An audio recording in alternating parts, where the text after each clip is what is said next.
آئیے اب شروع کرتے ہیں یوسف علیہ السلام کا قصہ۔ قرآن کریم نے اس قصے کو احسن القصص کہا ہے۔ اس کے بارے میں اللہ تعالی نے پوری ایک سورت یعنی سورہ یوسف نازل فرمائی۔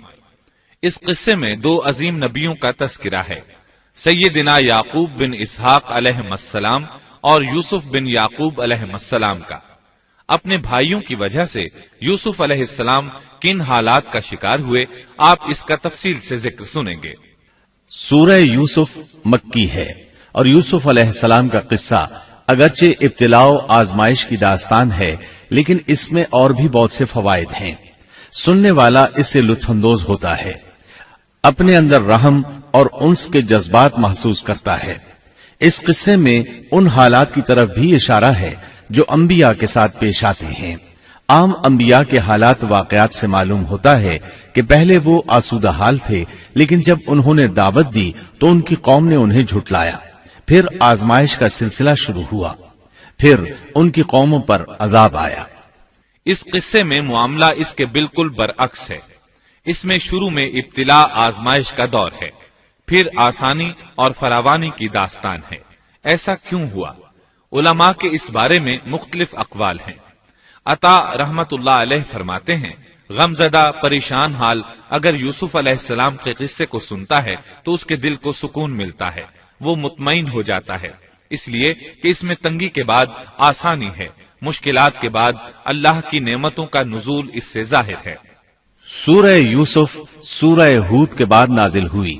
سورہ ہود میں انبیاء کرام کے تذکرے کے بعد قوم ہود اور قوم صالح کی تباہی کا ذکر آتا ہے، پھر ان اقوام کا تذکرہ ہے جو تباہ و برباد ہوئی۔ پھر سورہ یوسف عام الحزن میں نازل ہوئی۔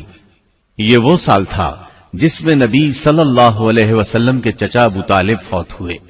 ابو طالب ہر طرح آپ کا ساتھ دیتے رہے تھے، یہاں تک کہ رسول اکرم صلی اللہ علیہ وسلم فرماتے ہیں، قریش نے مجھ سے صحیح معنوں میں دشمنی کا آغاز ابو طالب کی وفات کے بعد کیا۔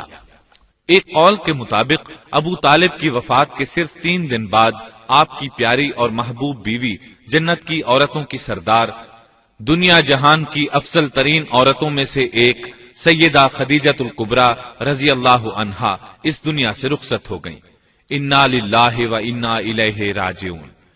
یہاں تک کہ ابن عباس رضی اللہ عنہما فرماتے ہیں، رسول اللہ صلی اللہ علیہ وسلم نے 4 خط کھینچے، پھر صحابہ کرام کو مخاطب کر کے فرمایا، جانتے ہو یہ خط میں نے کیوں کھینچے ہیں؟ انہوں نے کہا، ہم نہیں جانتے۔ تو آپ صلی اللہ علیہ وسلم نے فرمایا، جنت کی افضل ترین عورتیں 4 ہیں، ایک مریم بنت عمران، دوسری خدیجہ بنت خویلد، تیسری فاطمہ بنت محمد اور چوتھی فرعون کی بیوی آسیہ بنت مزاحم رضی اللہ عنہن اجمعین۔ سیدہ خدیجہ رضی اللہ عنہا اور ابو طالب کی وفات کا آپ صلی اللہ علیہ وسلم کو بہت شدید صدمہ ہوا۔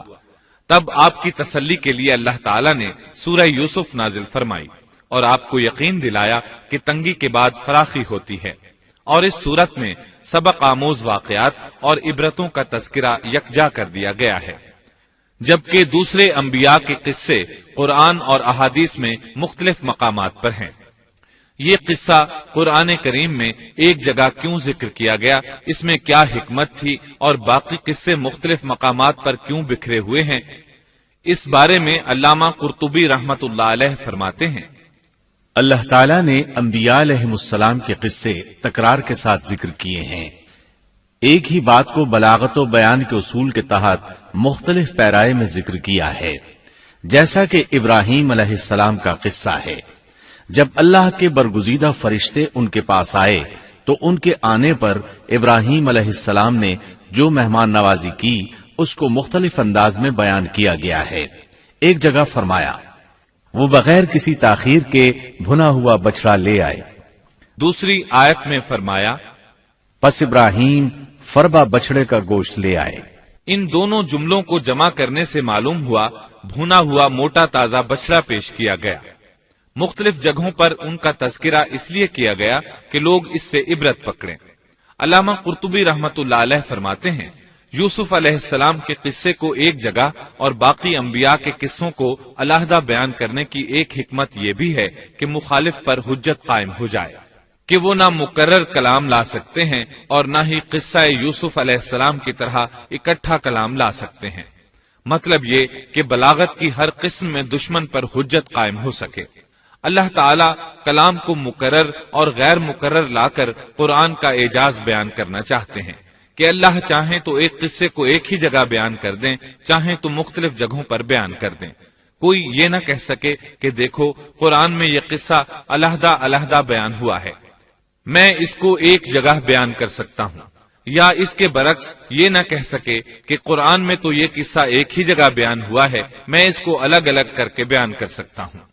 اب ہم اس قصے کا آغاز کرتے ہیں اور اسی طرح کرتے ہیں جس طرح اس کا آغاز اللہ رب العزت نے کیا ہے۔ شروع اللہ کے نام سے جو بڑا مہربان نہایت رحم والا ہے۔ الف لام را، یہ روشن کتاب کی آیتیں ہیں۔ یقیناً ہم نے اس کتاب کو عربی قرآن بنا کر نازل فرمایا ہے تاکہ تم سمجھ سکو۔ ہم آپ کے سامنے بہترین بیان پیش کرتے ہیں اس قرآن سے جو ہم نے آپ کی جانب وحی کے ذریعے نازل کیا ہے، اور یقیناً آپ اس سے پہلے بے خبروں میں سے تھے۔ قصہ در اصل ایک خبر کے بعد دوسری خبر اور اطلاع در اطلاع کو کہتے ہیں، اور قصص کا اصل قصہ ہے یعنی پیچھے چلنا، جیسا کہ اللہ کی کتاب میں ہے۔ موسیٰ کی والدہ نے ان کی بہن سے کہا کہ تو اس کے پیچھے پیچھے جا، اور قصص کی اصل یہی ہے کہ کسی خبر کا پے در پے آنا۔ اس لیے ارشاد باری تعالی ہے، ہم آپ پر بہترین قصے بیان کرتے ہیں۔ اور یقیناً آپ اس سے پہلے بے خبروں میں سے تھے۔ غفلت سے مراد یہاں اللہ کے ذکر سے غفلت نہیں، بلکہ اس کا مطلب یہ ہے کہ نزول قرآن سے پہلے آپ ان قصص سے واقف نہیں تھے۔ اللہ تعالیٰ سورہ یوسف آیت 4 اور 5 میں فرماتے ہیں، جب یوسف نے اپنے باپ سے ذکر کیا کہ ابا جی، میں نے 11 ستاروں اور سورج چاند کو خواب میں دیکھا ہے کہ وہ سب مجھے سجدہ کر رہے ہیں۔ یعقوب نے کہا، پیارے بچے، اپنے اس خواب کا ذکر اپنے بھائیوں سے نہ کرنا، ایسا نہ ہو کہ وہ تیرے ساتھ کوئی فریب کاری کریں، شیطان تو انسان کا کھلا دشمن ہے۔ رؤیا سے مراد وہ خواب ہے جس کو انسان نیند کی حالت میں دیکھے، اور رؤیت سے مراد وہ حقیقت ہے جس کو انسان حالت بیداری میں اپنی آنکھوں سے دیکھے۔ تو یوسف علیہ السلام نے خواب میں دیکھا کہ 11 ستارے اور سورج اور چاند انہیں سجدہ کر رہے ہیں۔ یعقوب علیہ السلام خواب کی حقیقت کو جان گئے، اگرچہ آپ خوابوں کی تعبیر نہیں بتاتے تھے، لیکن انہیں علم ہو گیا کہ اس میں یوسف علیہ السلام کی تکریم ہے، اور انہیں یہ بھی علم تھا کہ یوسف علیہ السلام کے بھائی ان سے حسد کرتے ہیں۔ اسی لیے انہوں نے یوسف علیہ السلام سے کہا کہ اپنے بھائیوں کو یہ خواب نہ سنانا۔ یوسف علیہ السلام کے 11 بھائی تھے، بنیامین ان کے سگے بھائی تھے، باقی 6 ایک ماں سے اور 4 2 لونڈیوں سے تھے۔ حقیقی بھائی ان سے حسد نہیں کرتا تھا، وہ عمر میں ان سے چھوٹا تھا، باقی سب ان سے حسد کرتے تھے، اور اس حسد کی وجہ یہ تھی کہ یعقوب علیہ السلام ان سے والہانہ محبت کرتے تھے۔ اسی طرح بنیامین سے بھی انہیں بہت لگاؤ تھا، مطلب یہ کہ ان دونوں سے انہیں زیادہ محبت تھی، اور محبت میں کمی بیشی کوئی بری چیز نہیں، البتہ نبی کریم صلی اللہ علیہ وسلم نے فرمایا، ان میں عدل سے ضرور کام لیں۔ غرض یعقوب علیہ السلام کو ان دونوں سے زیادہ محبت تھی، ان کا دل ان کی طرف زیادہ مائل تھا، یہاں تک کہ لمحہ بھر بھی انہیں نظروں سے اوجھل نہیں کرتے تھے۔ یوسف علیہ السلام کے بھائی جب کھیل کے لیے نکلتے تو یعقوب علیہ السلام فرماتے، یوسف کو یہیں چھوڑ دو، گویا ہر وقت ان کا پہرا دیتے تھے۔ اللہ تعالیٰ سورہ یوسف آیت 6 میں فرماتے ہیں، اور اسی طرح تجھے تیرا پروردگار برگزیدہ کرے گا، اور تجھے معاملہ فہمی یعنی خوابوں کی تعبیر بھی سکھائے گا، اور اپنی نعمت تجھے بھرپور عطا فرمائے گا، اور یعقوب کے گھر والوں کو بھی، جیسے کہ اس نے اس سے پہلے تیرے دادا اور پردادا یعنی ابراہیم و اسحاق کو بھی بھرپور اپنی نعمت دی۔ یقیناً تیرا رب بہت بڑے علم والا اور زبردست حکمت والا ہے۔ یعنی آپ کو منتخب کر لیا اور تمام بھائیوں سے آپ کو چن لیا، اور یعقوب علیہ السلام کے سارے بیٹوں سے آپ کا انتخاب کیا، اور اس دور کے لوگوں میں سے آپ کو نبوت دینے کا ارادہ کیا۔ مزید یہ کہ وہ لوگوں کو خوابوں کی تعبیر بھی بتاتے تھے، اور آیت میں جس نعمت کا ذکر ہے اس سے مراد نبوت کی نعمت ہے، اور یہ قصہ اللہ تعالیٰ نے نصیحت کے لیے ذکر کیا ہے۔ اللہ تعالیٰ سورہ یوسف آیت 7 اور 8 میں فرماتے ہیں، یقیناً یوسف اور اس کے بھائیوں میں دریافت کرنے والوں کے لیے بڑی بڑی نشانیاں ہیں، جبکہ انہوں نے کہا کہ یوسف اور اس کا بھائی بنسبت ہمارے باپ کو بہت زیادہ پیارا ہے، حالانکہ ہم طاقتور جماعت ہیں، کوئی شک نہیں کہ ہمارے ابا سری غلطی میں ہیں۔ کہا جاتا ہے کہ یہودیوں نے نبی کریم صلی اللہ علیہ وسلم سے یوسف علیہ السلام کے قصے کے متعلق سوال کیا تو یہ مکمل سورت انہیں قصہ سنانے کے لیے نازل ہوئی، جبکہ بنی اسرائیل کو یہ مکمل قصہ معلوم نہ تھا، اور جو معلوم تھا وہ بھی تحریف شدہ تھا۔ قرآن ان کی اس تحریف کو واضح کرنے کے لیے بھی نازل ہوا، اور جو بھی بنی اسرائیل کا شخص یا کوئی اور اس کے متعلق پوچھے گا اس کے لیے عبرتیں اور نصیحتیں ہیں۔ یوسف کے بھائیوں نے کہا کہ ہمارا باپ یوسف اور اس کے بھائی سے زیادہ محبت کیوں کرتا ہے، جبکہ ہم ایک جماعت ہیں۔ اپنے باپ کے اس عمل پر اعتراض کیا، اور یقیناً یہ ایک بہت برا گمان تھا۔ ضلال کا معنی گمراہی ہوتا ہے، لیکن کبھی خطا پر بھی بولا جاتا ہے، اور انہوں نے باہمی مشورہ کیا اور سوچ بچار کے بعد یوسف علیہ السلام کے قتل کی تجویز طے ہوئی۔ اللہ تعالیٰ آیت 9 میں فرماتے ہیں، یوسف کو تو مار ہی ڈالو یا اسے کسی نامعلوم جگہ پھینک دو کہ تمہارے والد کا رخ صرف تمہاری طرف ہی ہو جائے، اس کے بعد تم نیک ہو جانا۔ مطلب یہ کہ وہ آپس میں کہنے لگے یوسف کو قتل کر دو۔ اس پر بڑے بھائی یہودا نے مداخلت کی اور کہا قتل بہت سنگین جرم ہے، اس پر وہ بولے تب پھر اسے کہیں غائب کر دو تاکہ باپ کی توجہ تمہاری طرف ہو جائے اور یوسف والی رکاوٹ ختم ہو جائے۔ دیکھیے کیسی سوچ ہے، پہلے برائی کریں گے پھر توبہ کریں گے اور نیک بن جائیں گے۔ بھلا کیا ایسا آدمی جو برائی اس نیت سے کرتا ہے بعد میں توبہ کر لے گا، کیا اس کی توبہ قبول ہوگی؟ علماء فرماتے ہیں توبہ کا دروازہ کھلا ہے۔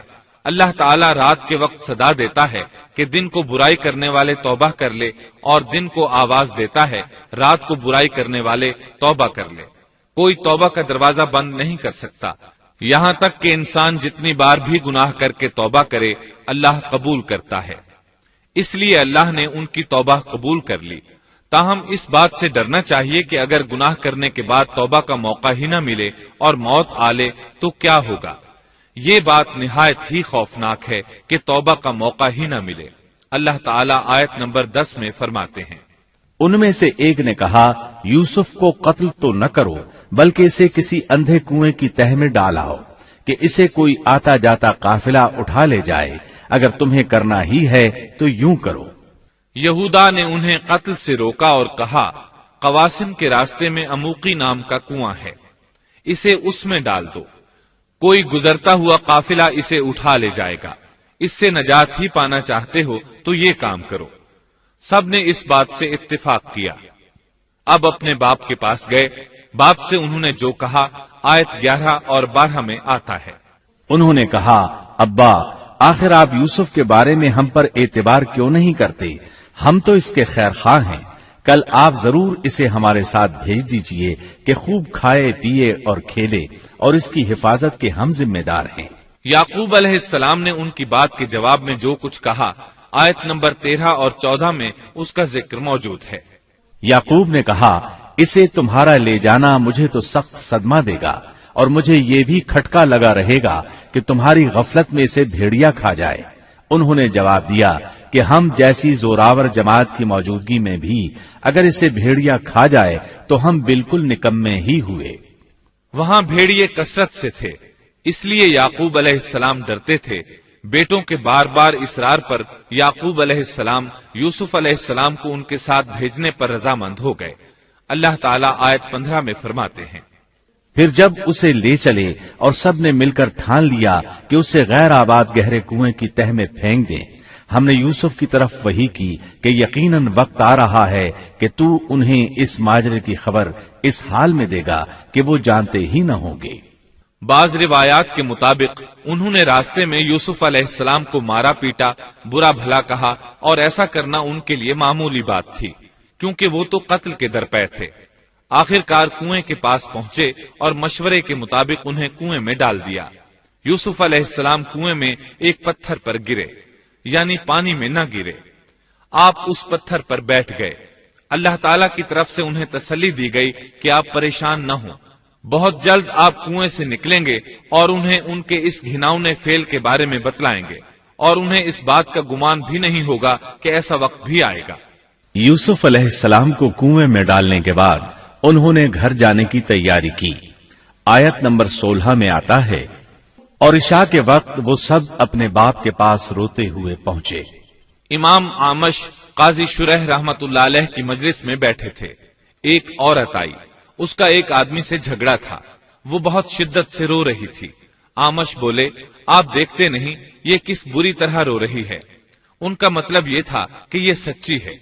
قاضی شرح فرمانے لگے، یوسف علیہ السلام کے بھائی رات کو روتے ہوئے اپنے باپ کے پاس آئے تھے، پس فیصلہ رونے پر نہیں انصاف پر ہونا چاہیے۔ اب یوسف علیہ السلام کے بھائیوں نے باپ کو تفصیل سنائی۔ اللہ تعالیٰ اس کا ذکر آیت 17 میں فرماتے ہیں، اور کہنے لگے کہ ابا جی، ہم تو آپس میں دوڑ میں لگ گئے اور یوسف کو ہم نے سامان کے پاس چھوڑا، پس اسے بھیڑیا کھا گیا۔ آپ تو ہماری بات نہیں مانیں گے، گو ہم بالکل سچے ہی ہوں۔ سو انہوں نے یہ بات بتائی، لیکن اس سے جھوٹ صاف ظاہر ہو رہا تھا، جیسا کہ اگلی آیت میں ہے۔ اور یوسف کے کرتے کو جھوٹ موڑ کے خون سے خون آلود بھی کر لائے تھے۔ ابن عباس رضی اللہ عنہما فرماتے ہیں کہ انہوں نے بکری ذبح کی اور یوسف علیہ السلام کی قمیص پر اس کا خون مل لیا، اور خون میں لت پت قمیص یعقوب علیہ السلام کے پاس لے آئے۔ جب یعقوب علیہ السلام نے دیکھا تو فرمانے لگے، یہ بھیڑیا بھی کتنا رحم دل تھا، میرے بیٹے کو تو کھا لیا اور قمیص کو کچھ نہیں کہا، تمہاری عقل کہاں ہے؟ اس بات کا ذکر آیت 18 میں ہے۔ باپ نے کہا، یوں نہیں، بلکہ تم نے اپنے ہی دل سے ایک بات بنا لی ہے، بس صبر ہی بہتر ہے، اور تمہاری بنائی ہوئی باتوں پر اللہ ہی سے مدد کی طلب ہے۔ ادھر دوسری طرف کیا ہوا؟ آیت 19 میں اللہ فرماتے ہیں، اور ایک قافلہ آیا اور انہوں نے اپنے ایک پانی لانے والے کو بھیجا، اس نے اپنا ڈول لٹکا دیا اور کہنے لگا، واہ واہ، خوشی کی بات ہے، یہ تو ایک لڑکا ہے۔ انہوں نے اسے مال تجارت قرار دے کر چھپا دیا، اور اللہ اس سے باخبر تھا جو وہ کر رہے تھے۔ تفصیل اس کی یہ ہے کہ ایک قافلہ اس کنویں کے پاس سے گزرا جس میں یوسف علیہ السلام موجود تھے۔ انہوں نے پانی کی تلاش میں ایک خادم کو بھیجا، وہ کنویں تک پہنچا، اس نے کنویں میں ڈول لٹکایا، یوسف علیہ السلام اس ڈول میں بیٹھ گئے۔ خادم نے ڈول نکالا تو اس میں ایک خوبصورت بچے کو دیکھا، مارے خوشی کے وہ پکار اٹھا، یہاں ایک لڑکا ہے۔ اس زمانے میں غلاموں اور لونڈیوں کی تجارت ہوتی تھی، انہیں خوف محسوس ہوا کہ کہیں یہ لڑکا ان سے چھن نہ جائے۔ اس خوف کے پیش نظر انہوں نے یوسف علیہ السلام کو چھپا لیا۔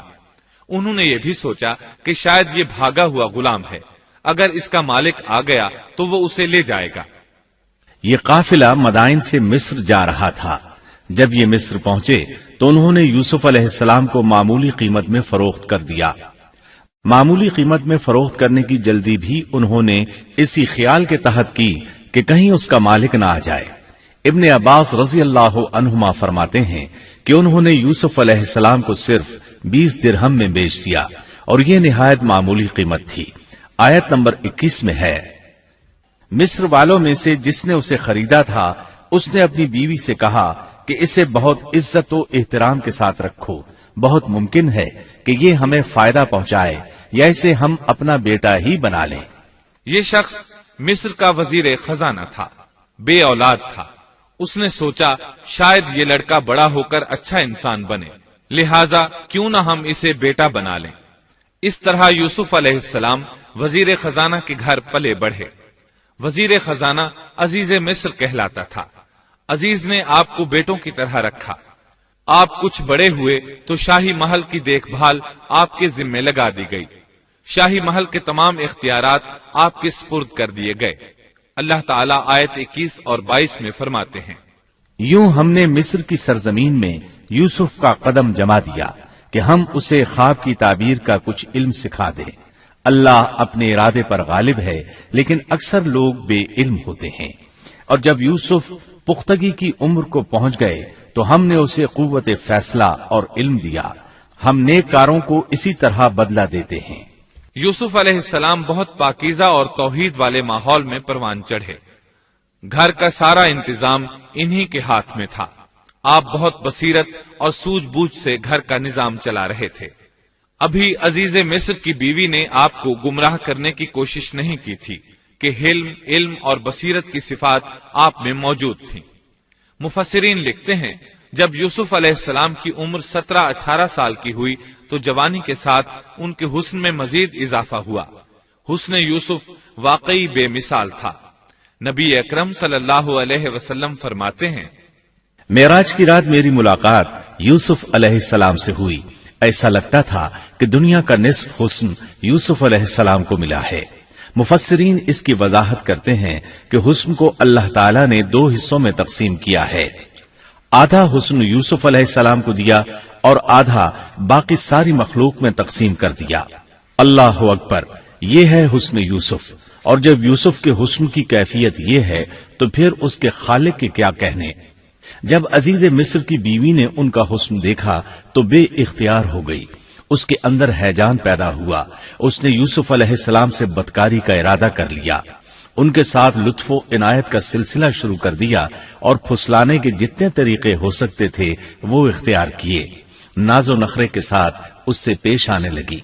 اللہ آیت 23 میں فرماتے ہیں، اس عورت نے جس کے گھر میں یوسف تھے یوسف کو بہلانا پھسلانا شروع کیا کہ وہ اپنے نفس کی نگرانی چھوڑ دے اور دروازے بند کر کے کہنے لگی، لو آ جاؤ.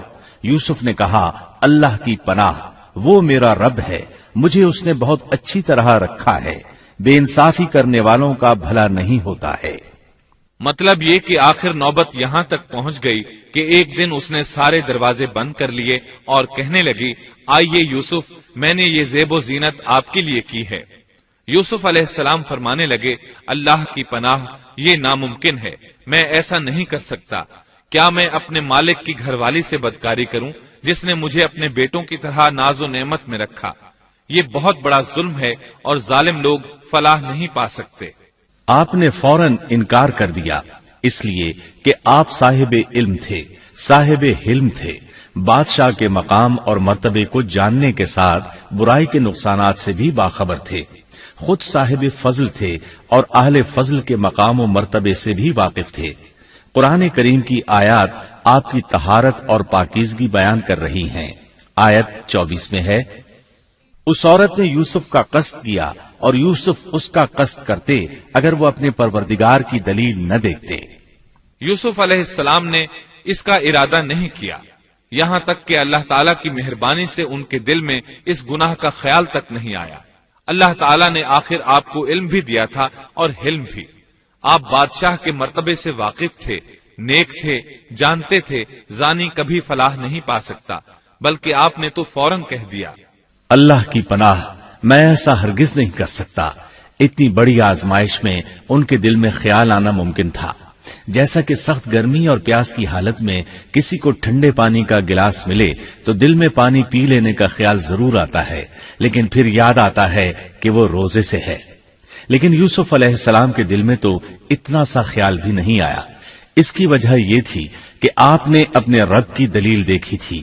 وہ دلیل کیا تھی، اس بارے میں مفسرین کے مختلف اقوال ہیں.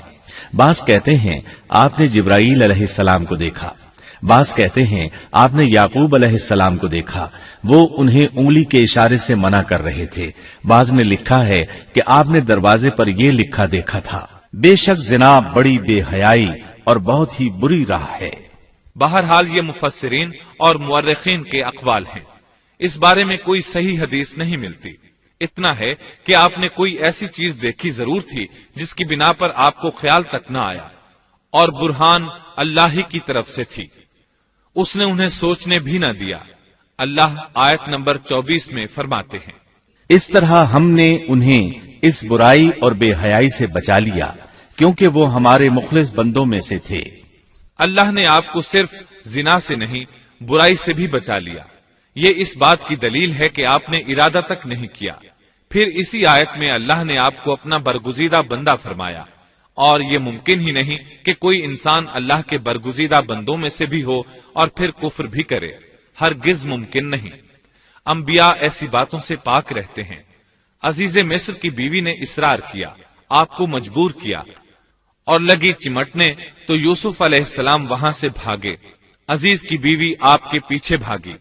اللہ تعالیٰ نے آیت 25 میں اس واقعے کو یوں بیان فرمایا ہے، اور دونوں دروازے کی طرف دوڑے، اور اس عورت نے یوسف کا کرتا پیچھے کی طرف سے کھینچ کر پھاڑ ڈالا، اور دروازے کے پاس ہی عورت کا شوہر دونوں کو مل گیا، تو کہنے لگی، جو شخص تیری بیوی کے ساتھ برا ارادہ کرے بس اس کی سزا یہی ہے کہ اسے قید کر دیا جائے یا اور کوئی دردناک سزا دی جائے۔ سیدنا یوسف علیہ السلام خود کو بچانے کے لیے دروازے کی طرف دوڑ پڑے تھے، یہ پیچھے دوڑی، دروازہ بند تھا۔ ابھی آپ دروازہ کھولنے کی کوشش کر رہے تھے کہ اس نے پیچھے سے آپ کی قمیص پکڑ لی، جھٹکا جو لگا تو قمیص پیچھے سے پھٹ گئی۔ اسی دوران دروازہ کھل گیا اور عزیز مصر اندر داخل ہوا۔ اس نے یہ منظر اپنی آنکھوں سے دیکھا کہ اس کی بیوی زیب و زینت کے ساتھ بن سنور کر یوسف علیہ السلام کے بالکل پیچھے کھڑی ہے۔ اسی وقت اس نے خود کو الزام سے بچانے کے لیے کہہ دیا، جو تیری بیوی کے ساتھ برائی کا ارادہ رکھتا ہے اس کا کیا بدلہ ہے؟ پھر خود ہی کہنے لگی، اسے قید خانے میں بند کر دینا چاہیے۔ ایسا اس نے اس لیے کہا کہیں وہ یوسف علیہ السلام کو قتل نہ کر دے۔ ادھر یوسف علیہ السلام نے بھی فوراً اپنا دفاع کیا اور کہا، میں مجرم نہیں بلکہ یہ ساری کارستانی اس کی اپنی ہے۔ آیت 26 اور 27 میں ہے۔ یوسف نے کہا، یہ عورت ہی مجھے پھسلا رہی تھی، اور عورت کے قبیلے ہی کے ایک شخص نے گواہی دی کہ اگر اس کا کرتا آگے سے پھٹا ہوا ہو تو عورت سچی ہے اور یوسف جھوٹ بولنے والوں میں سے ہے، اور اگر اس کا کرتا پیچھے کی جانب سے پھٹا ہوا ہو تو عورت جھوٹی ہے اور یوسف سچوں میں سے ہے۔ یہ گواہ کون تھا؟ اس بارے میں دو قسم کی روایات ہیں۔ پہلی روایت یہ ہے کہ وہ دودھ پیتا بچہ تھا، اس نے کہا کہ اس عورت نے بہکایا ہے اور یہ اللہ کا معجزہ تھا۔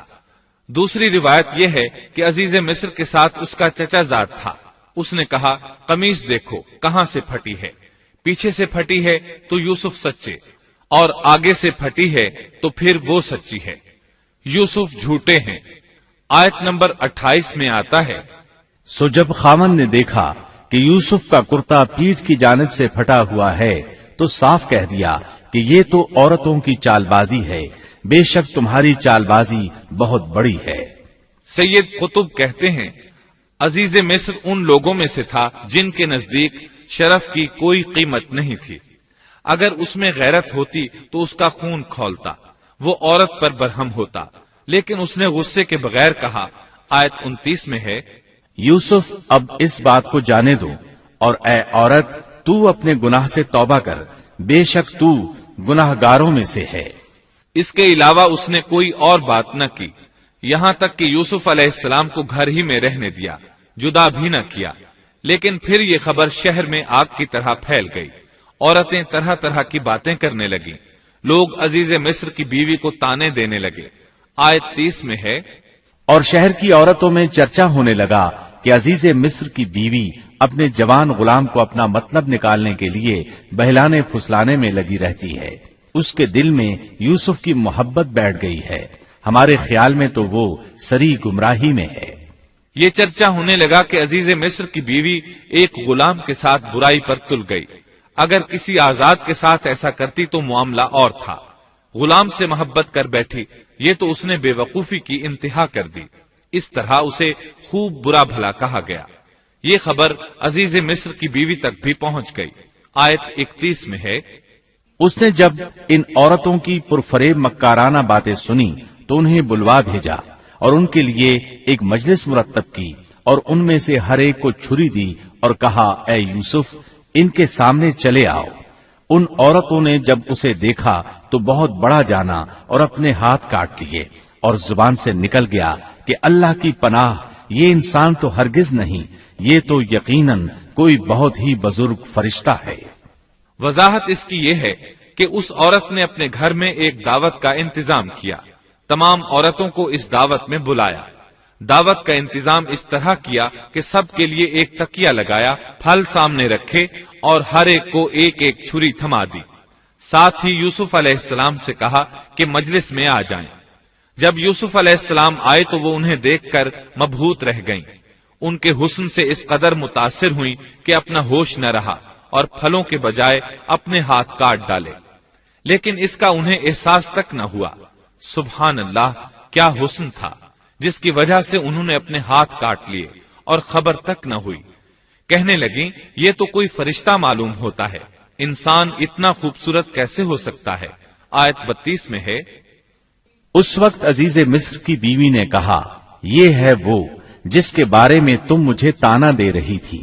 میں نے ہر چند اس سے اپنا مطلب حاصل کرنا چاہا، لیکن یہ بال بال بچا رہا، اور جو کچھ میں اس سے کہہ رہی ہوں اگر یہ نہ کرے گا تو یقیناً یہ قید کر دیا جائے گا، اور بے شک یہ بہت ہی بے عزت ہوگا۔ یہ آیت اس بات کی واضح دلیل ہے کہ یوسف علیہ السلام نے برائی کا ارادہ نہیں کیا تھا۔ پھر بات یہیں پر ختم نہیں ہو گئی، بلکہ تمام عورتیں یوسف علیہ السلام پر ٹوٹ پڑیں۔ ان میں سے ہر ایک کی خواہش تھی کہ یوسف علیہ السلام اس سے محبت کریں اور بے حیائی کا ارتکاب کریں۔ اپنی عزت اور شرف کو انہوں نے خاک میں ملا دیا۔ یوسف علیہ السلام کے حسن پر فریفتہ ہو گئیں۔ اس کیفیت کو دیکھ کر یوسف علیہ السلام نے اپنے رب سے دعا کی۔ آیت 33 اور 34 میں آتا ہے، یوسف نے دعا کی کہ اے میرے پروردگار، جس بات کی طرف یہ عورتیں مجھے بلا رہی ہیں اس سے تو مجھے جیل خانہ بہت پسند ہے۔ اگر تو نے ان کا مکر و فریب مجھ سے دور نہ کیا تو میں تو ان کی طرف مائل ہو جاؤں گا اور بالکل نادانوں میں جا ملوں گا۔ اس سے ظاہر ہوا سب عورتیں یوسف علیہ السلام کو اپنی طرف متوجہ کر رہی تھیں۔ انہوں نے ہر طریقہ اختیار کیا، لیکن یوسف علیہ السلام نے کسی ایک کی طرف توجہ نہ دی۔ اللہ نے انہیں بچا لیا اور عورتوں کی چال کو ناکام بنا دیا۔ اس واقعے کی خبر بھی لوگوں میں پھیل گئی۔ عزیز مصر کی بیوی کو پتہ چل گیا کہ یہ خبریں پورے شہر میں پھیل گئی ہیں اور لوگ اسے ہی قصوروار ٹھہرا رہے ہیں۔ تب وہ اپنے خاوند کے پاس گئی، اس سے کہا، اب کیا کیا جائے؟ سب لوگ مجھے ہی الزام دے رہے ہیں، معاملہ بہت پھیل گیا ہے، اس بات کو دبانے کے لیے کچھ کرنا چاہیے۔ عزیز مصر نے کہا، پھر کیا کیا جائے؟ آخر آپس میں مشورہ ہوا، دونوں اس پر متفق ہو گئے۔ ابن عباس رضی اللہ عنہما فرماتے ہیں، انہوں نے یوسف علیہ السلام کو ایک گدھے پر سوار کیا اور ایک ڈھول والا ساتھ کر دیا اور یہ منادی کرائی کہ اس عبرانی غلام نے اپنی مالکہ کے ساتھ برائی کی کوشش کی ہے، لہٰذا اسے اس جرم کی پاداش میں جیل میں ڈالا جاتا ہے۔ گویا انہوں نے اپنے پر سے الزام ختم کرنے کا یہ منصوبہ سوچا۔ اس بارے میں اللہ آیت 35 میں فرماتے ہیں، پھر ان تمام نشانوں کے دیکھ لینے کے بعد بھی انہیں یہی مصلحت معلوم ہوئی کہ یوسف کو کچھ مدت کے لیے قید خانے میں رکھیں۔ انہوں نے یہ اس لیے کہا تاکہ یوسف علیہ السلام پر تہمت لگائی جا سکے۔ اس طرح یوسف علیہ السلام قید خانے میں آ گئے۔ ان کے ساتھ 2 نوجوان اور قید خانے میں بھیجے گئے تھے۔ کچھ دن ساتھ رہنے کے بعد وہ جان گئے کہ یوسف علیہ السلام نیک سیرت انسان ہیں، عبادت گزار نوجوان ہیں۔ ایک رات دونوں نوجوانوں نے خواب دیکھے۔ صبح ہوئی تو دونوں یوسف علیہ السلام کے پاس گئے اور اپنا اپنا خواب سنایا۔ قرآن کریم آیت 36 میں اس کو یوں بیان کرتا ہے، اس کے ساتھ ہی 2 اور جوان بھی جیل خانے میں داخل ہوئے۔ ان میں سے ایک نے کہا کہ میں نے خواب میں اپنے آپ کو شراب میں چوڑتے دیکھا ہے، اور دوسرے نے کہا میں نے اپنے آپ کو دیکھا ہے کہ میں اپنے سر پر روٹی اٹھائے ہوئے ہوں جسے پرندے کھا رہے ہیں۔ ہمیں آپ اس کی تعبیر بتائیے، ہمیں تو آپ خوبیوں والے شخص دکھائی دیتے ہیں۔ قید خانے کے قیدی بھی جان چکے تھے کہ یوسف علیہ السلام نیک ہیں۔ آپ نے سوچا یہ دین کی دعوت دینے کا بہترین موقع ہے۔ انہوں نے جو کچھ ان سے کہا وہ آیت نمبر 37 اور 38 میں اس طرح آیا ہے، یوسف نے کہا تمہیں جو کھانا دیا جاتا ہے اس کے تمہارے پاس پہنچنے سے پہلے ہی میں تمہیں اس کی تعبیر بتلا دوں گا۔ یہ سب اس علم کی بدولت ہے جو مجھے میرے رب نے سکھایا ہے۔ میں نے ان لوگوں کا مذہب چھوڑ دیا ہے جو اللہ پر ایمان نہیں رکھتے اور آخرت کے بھی منکر ہیں۔ میں اپنے باپ دادوں کے دین کا پابند ہوں، یعنی ابراہیم، اسحاق اور یعقوب کے دین کا۔ ہمیں ہرگز یہ سزاوار نہیں کہ ہم اللہ کے ساتھ کسی کو بھی شریک کریں. ہم پر اور تمام اور لوگوں پر اللہ کا یہ خاص فضل ہے، لیکن اکثر لوگ ناشکری کرتے ہیں. آپ نے سب سے پہلے اپنا تعارف کرایا، ابراہیم اور یعقوب علیہ السلام کے بارے میں بتایا، اور اس زمانے کے لوگ ابراہیم علیہ السلام کو مانتے تھے. ابراہیم علیہ السلام معروف تھے، جانے پہچانے تھے. نبی کریم صلی اللہ علیہ وسلم سے پوچھا گیا کہ کریم یعنی عزت دار کون ہے؟ آپ نے فرمایا عزت دار کے بیٹے، عزت دار کے پوتے اور عزت دار کے پڑ پوتے، یعنی یوسف بن یعقوب بن اسحاق بن ابراہیم علیہ السلام. مطلب یہ کہ 4 پشتوں تک نبوت کی فضیلت یوسف علیہ السلام کے سوا کسی کے حصے میں نہیں آئی. یہ عزت اور بزرگی کی انتہا ہے. آپ نے اپنے دین کا تعارف کرانے کے بعد ان سے جو کچھ کہا وہ آیت 39 اور 40 میں آتا ہے. اے میرے قید کے ساتھیوں، کیا بھلا کئی جدا جدا پروردگار بہتر ہیں یا ایک اللہ زبردست طاقتور؟ اس کے سوا تم جن کی پوجا باٹ کر رہے ہو وہ سب نام ہی نام ہیں جو تم نے اور تمہارے باپ دادوں نے خود ہی گھڑ لیے ہیں. اللہ نے ان کی کوئی دلیل نازل نہیں فرمائی. فرما روائی صرف اللہ ہی کی ہے. اس کا فرمان ہے کہ تم سب سوائے اس کے کسی اور کی عبادت نہ کرو. یہی دین درست ہے، لیکن اکثر لوگ نہیں جانتے. پھر یوسف علیہ السلام نے انہیں خواب کی تعبیر بتائی. اس کا ذکر سورہ یوسف آیت 41 میں ہے. اے میرے قید خانے کے رفیقو، تم دونوں میں سے ایک تو اپنے بادشاہ کو شراب پلانے پر مقرر ہو جائے گا، لیکن دوسرا سولی دیا جائے گا اور پرندے اس کا سر نوچ نوچ کھائیں گے. تم دونوں جس کے بارے میں تحقیق کر رہے تھے اس کام کا فیصلہ کر دیا گیا. تعبیر سن کر وہ قیدی کہنے لگے ہم نے اس طرح خواب نہیں دیکھا. جس کے قتل کی تعبیر بتائی گئی تھی وہ تو خاص طور پر کہنے لگا میں نے یہ خواب نہیں دیکھا. اس پر یوسف علیہ السلام نے فرمایا یہ اللہ کا فیصلہ ہے، تبدیل نہیں ہو سکتا. پھر آپ نے دوسرے قیدی سے فرمایا اور جس کی نسبت یوسف کا گمان تھا کہ ان دونوں میں سے یہ چھوٹ جائے گا، اس سے کہا کہ اپنے بادشاہ سے میرا ذکر بھی کر دینا. پھر اسے شیطان نے اپنے بادشاہ سے ذکر کرنا بھلا دیا اور یوسف نے کئی سال قید خانے ہی میں کاٹے. پھر اسی طرح ہوا. ایک کو پھانسی پر چڑھا دیا گیا، دوسرا بادشاہ کو شراب پلانے پر مقرر ہوا، لیکن وہ یوسف علیہ السلام کا ذکر کرنا بھول گیا. اللہ تعالیٰ آیت 42 میں فرماتے ہیں شیطان نے اسے بھلا دیا. اس آیت کی تفسیر بعض مفسرین نے یہ کی ہے کہ شیطان نے یوسف علیہ السلام کو اپنے رب یعنی اللہ تعالیٰ کی یاد سے غافل کر دیا، اور انہوں نے ایک بندے سے چاہا کہ وہ اپنے رب یعنی شاہ مصر سے ان کا تذکرہ کر کے ان کی رہائی کی کوشش کرے. اس لیے اللہ تعالیٰ نے ان کو یہ سزا دی کہ وہ کئی سال تک جیل میں پڑے رہے. یہ تفسیر بالکل غلط ہے. درست یہ ہے کہ فَأَنْسَاهُ کی ضمیر اس شخص کی طرف لوٹتی ہے جس کے متعلق یوسف علیہ السلام کا گمان تھا کہ وہ رہائی پانے والا ہے.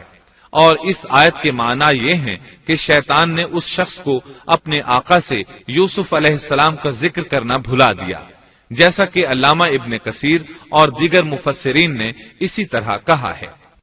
انس رضی اللہ عنہ سے مروی یہ روایت کہ اللہ تعالیٰ نے یوسف علیہ السلام کی طرف وحی کی کہ اے یوسف تجھے تیرے بھائیوں سے کس نے نجات دی؟ فرمایا اے اللہ آپ نے. اللہ نے پھر پوچھا یوسف تجھے کنویں سے کس نے نکالا؟ انہوں نے جواب دیا اللہ آپ نے. اللہ تعالیٰ نے پھر پوچھا یوسف تجھے عورتوں سے کس نے بچایا؟ کہا اللہ آپ نے. اب اللہ نے فرمایا پھر اب اللہ کے سوا کسی اور سے نجات کیوں طلب کرتے ہو؟ یہ روایت عقل اور نقل دونوں کے خلاف ہے، کیونکہ تکالیف و مصائب سے خلاصی کے لیے دنیاوی اسباب اختیار کرنا جائز ہے، جیسا کہ سورۃ المائدہ میں اللہ تعالیٰ فرماتے ہیں کہ نیکی اور تقوی کے کاموں میں ایک دوسرے کا تعاون کرو. اور یوسف علیہ السلام کا رہائی پانے والے شخص سے اپنی رہائی کے متعلق بادشاہ سے بات کرنے کو کہنا اس آیت کے عین مطابق ہے، اور ایسا کرنا توکل علی اللہ کے خلاف نہیں. لہذا مذکورہ بیان کردہ روایت جس طرح سند کے اعتبار سے کمزور ہے، اسی طرح مفہوم کے اعتبار سے بھی قرآن کے خلاف ہے. یوسف علیہ السلام قید خانے میں پڑے ہیں، کسی کو ان کی خبر تک نہیں. یہ ان کی ایک اور آزمائش تھی، کسی کو خبر ہو تو نکالے.